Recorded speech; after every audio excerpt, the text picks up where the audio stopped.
হজরত আসমা বিনতে আবু বকর রাদিয়াল্লাহু তাআলা আনহর ইসলামের প্রথম খলিফা হজরত আবু বকর রাদিয়াল্লাহু তাআলা আনহর মেয়ে হজরত আসমা রাদিয়াল্লাহু তাআলা আনহর সম্পর্কে রসুল সাল্লাল্লাহু আলাইহি ওয়াসাল্লামের সাইলিকা।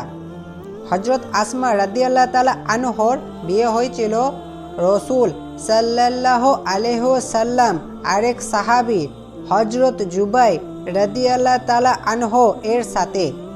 হজরত জুবাইর রাদিয়াল্লাহু তাআলা আনহ ছিলেন খুবই গরিব। তার ধন সম্পদ বলতে কিছুই ছিল না, না ছিল তার জমি জায়গা।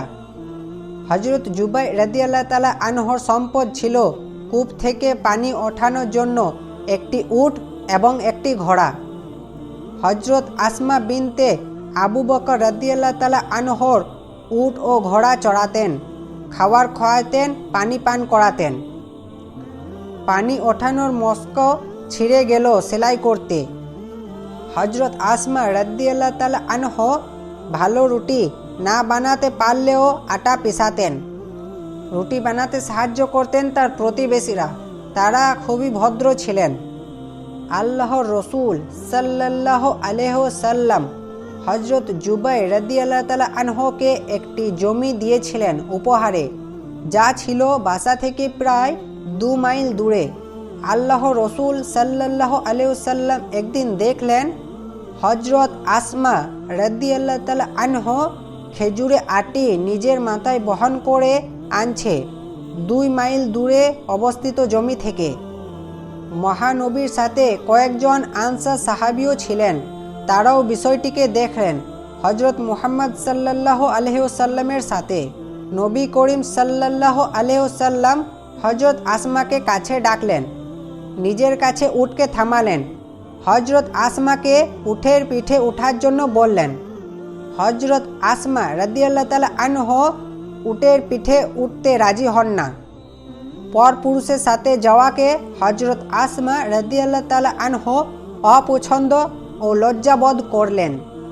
এই সময় তার মনে পড়ল হজরত জুবাইর রাদিয়াল্লাহু তাআলা আনহর কথা, কেননা হজরত জুবাইর রাদিয়াল্লাহু তাআলা আনহ ছিলেন আত্মসম্মানবোধ ও সপুরুষ।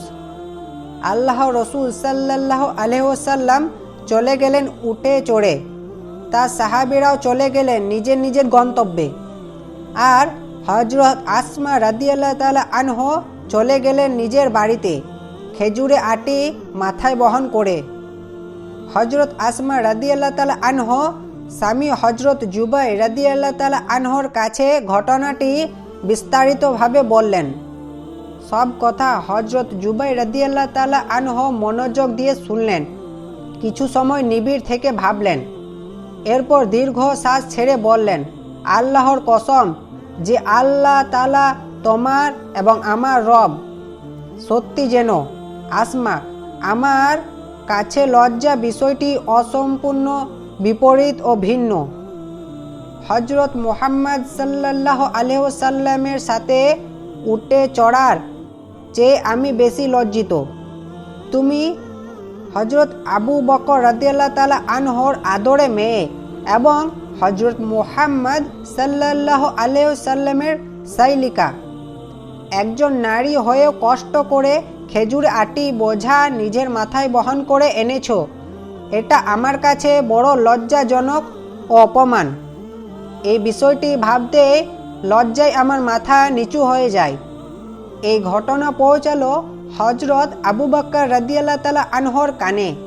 এরপর তিনি সিদ্ধান্ত নিলেন মেয়েকে একজন খাদিম দেওয়ার জন্য।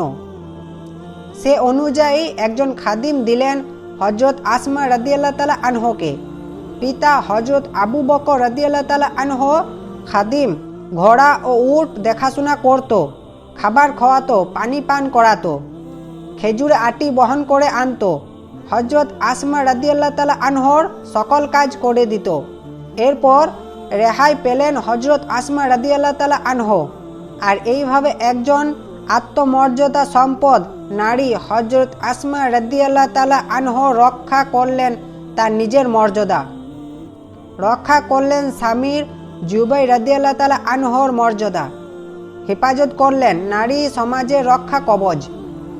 প্রিয় দর্শক, এটা ছিল আজকের আমাদের ঘটনা। এইবার আপনাদের সামনে কিছু প্রশ্ন রয়েছে, দেখি এগুলির উত্তর কে কে দিতে পারে। হজরত আবু বকর রাদিয়াল্লাহু তাআলা আনহু কে ছিলেন? হজরত জুবাইর রাদিয়াল্লাহু তাআলা আনহু কে ছিলেন? হজরত আসমা রাদিয়াল্লাহু তাআলা আনহু কে ছিলেন? হজরত আসমা রাদিয়াল্লাহু তাআলা আনহু কি করতেন? হজরত জুবাইর রাদিয়াল্লাহু তাআলা আনহুর কি সম্পদ ছিল? আজকের জন্য এতটাই। ইনশাআল্লাহ আরেকটা ভিডিও নিয়ে আপনাদের সঙ্গে আবার সাক্ষাৎ হবে।